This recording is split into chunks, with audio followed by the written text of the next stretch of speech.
Les amis d'un temps deviennent des ennemis ensuite. C'est ça la vie. L'orfèvre, le ciseleur de la langue de Molière, Monsieur Oklokwami Agbenigan alias Oka, vous invite à suivre les Perles de Oka, une vitrine littéraire dédiée à la beauté des mots et à l'art oratoire. Depuis un peu plus d'un quart de siècle, j'ai eu la chance de lire un roman à travers lequel l'auteur a donné une idée que j'ai gardée aussi longtemps que possible. Cette citation s'articule autour de ceci. Il disait, les amis d'un temps deviennent des ennemis ensuite. C'est ça la vie. Au départ, je croyais que cela n'était pas vérifié.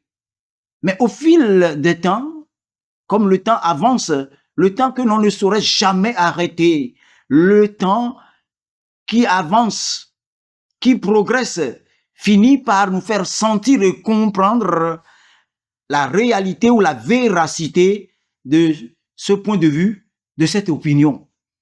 En effet, il est arrivé, et il arrive encore, à bon nombre, ou à chacun de nous d'ailleurs, d'entretenir des relations, de tisser des liens.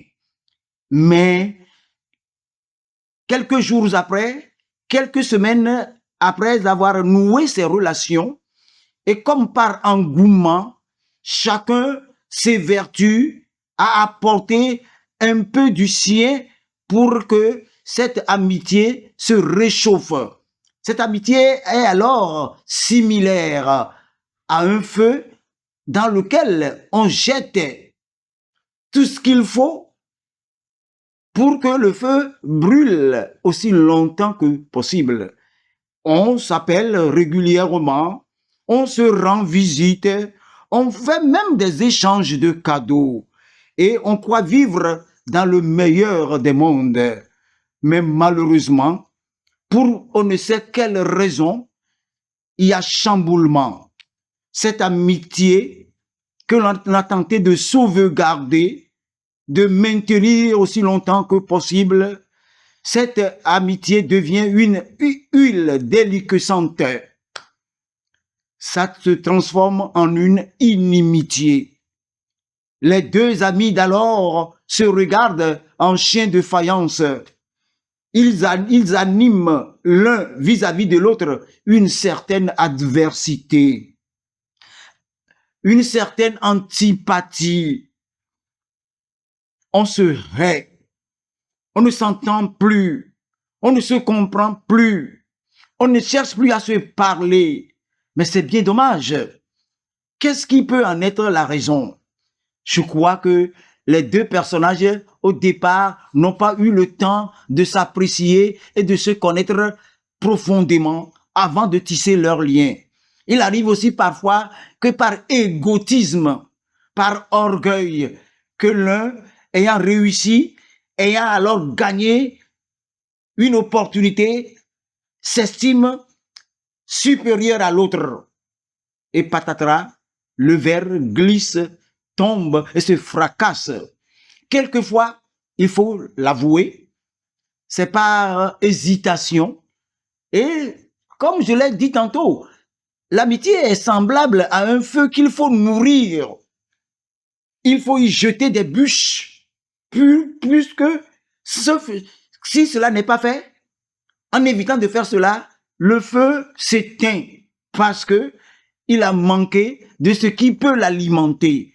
Alors, je nous demande de tout mettre en œuvre en vue de sauvegarder nos amitiés. Car une amitié, lorsqu'elle est nourrie, lorsqu'elle est entretenue, elle est semblable alors à un toit sous lequel on peut s'abriter. Frères et sœurs, je nous invite à tout mettre en œuvre pour sauvegarder les vieilles relations. Et je voudrais par ma voix dire aux uns et aux autres de se rabibocher, de se réconcilier. Et une amitié, lorsqu'elle est vraie, lorsqu'elle est sincère, lorsqu'on a essayé de la fidéliser, cette amitié-là elle est semblable à une fraternité et serait même capable de subjuguer une fratrie, d'aller au-delà d'une fraternité. Donc, chers internautes, mettons de l'eau dans notre vin. Calmons-nous, montrons-nous humbles, modestes, assouplissons nos positions pour que nous réconfortions nos amitiés, que nous leur donnions ce qu'il faut, que nous mettions tout notre poids afin que nous puissions reprendre avec nos vieux amis. Car, ce faisant, nous avons alors ramené le passé au présent et cela donnera une autre valeur, un autre sens à notre existence. Je vous dis, et je suis conscient qu'à travers cette émission, à travers ce débat, au-delà de ce tournage, je voudrais que le bon sens prévale sur le mauvais sens. Alors, balle à terre, serrons-nous la main en signe de vraie amitié, qu'il y ait la fidélité, la compréhension, la convivialité, et alors nous n'allons plus sentir le sol secouer ou s'effriter sous nos pieds, n'est-ce pas?